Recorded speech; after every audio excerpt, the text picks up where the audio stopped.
Bobotoh, Persib Bandung berhasil mengalahkan PSBS Biak. Tapi kenapa justru kemenangan ini menjadi bukti bahwa Persib bermental juara? Yuk kita bahas. Bobotoh, Persib Bandung berhasil mengalahkan PSBS Biak di GBLA.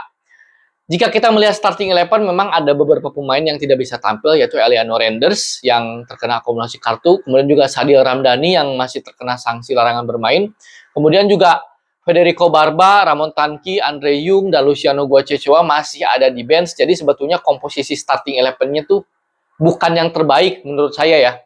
Tapi memang meskipun begitu, karena kedalaman skuad Persib ini bagus, sehingga siapapun pemain yang tampil ya akan menjalankan instruksi Bojan dengan baik. Dan terbukti di babak pertama memang Persib mendominasi permainan, menguasai ball position, meskipun memang belum terlalu banyak create chance yang diciptakan oleh pemain Persib, karena para pemain PSBS Biak tampil bertahan sangat baik.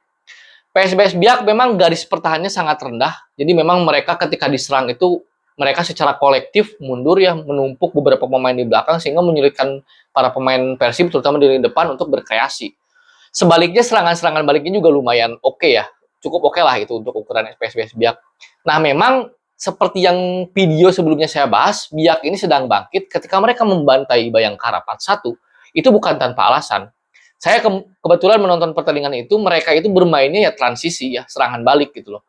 Sepanjang permainan mereka dibombardir Bayangkara, mereka ditekan, tapi mereka sangat efektif dalam mengkonversikan peluang. Terbukti di babak pertama, Biak cukup mengancam menurut saya. Jadi lini pertahanan Persib tidak nyaman-nyaman banget ya, meskipun ya minim sih mungkin shot on targetnya, tapi beberapa kali mengancam. Sementara Persib ketika berada di final third, ketika ada di lini pertahanan Biak, memang mereka seperti cukup kesulitan ya. Cukup kesulitannya begini teman-teman.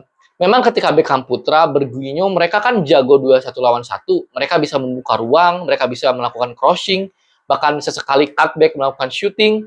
Itu bagus. Begitupun Tom Haya seperti biasa, dia menjadi dirijen lini tengah. Dan sebetulnya tidak ada yang salah, tapi memang lini pertahanan Biak ini sangat rapat dan sangat baik.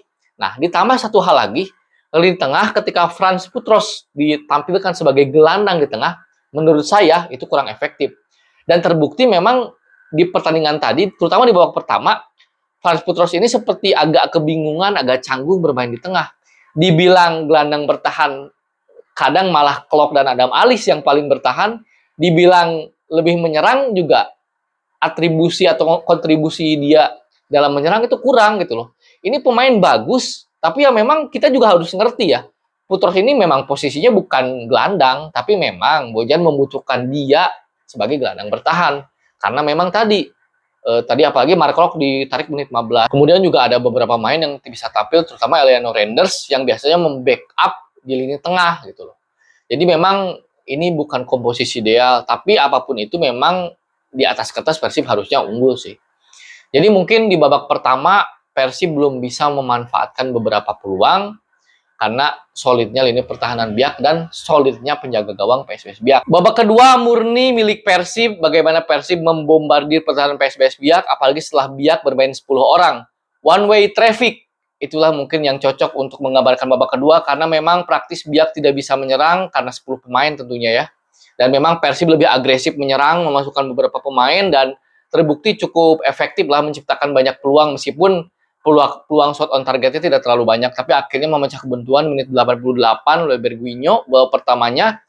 Dan seperti yang tadi saya bahas bahwa Barba memang berdampak ya, dia tidak pernah lari, dia hanya capping, dia hanya kontrol passing, tapi sangat efektif pergerakannya. Nah, itulah kontribusi Barba yang diperlukan oleh Persib. Dia tidak terlalu banyak berlari, tidak terlalu banyak membawa bola, tapi ya itulah efektif sekali. Dan Persib layak menang, meskipun bukan permainan terbaik Persib, tapi patut disyukuri 3 poin ini. Tapi memang banyak sekali PR yang harus dibenahi oleh Persib, terutama dalam kreativitas menyerang ya, ketika deadlock seperti ini. Dan mudah-mudahan bursa transfer menggembirakan ya.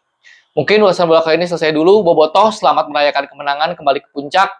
Jangan lupa terus dukung Persib, dan semoga Persib lebih berbenah lagi, dan salam.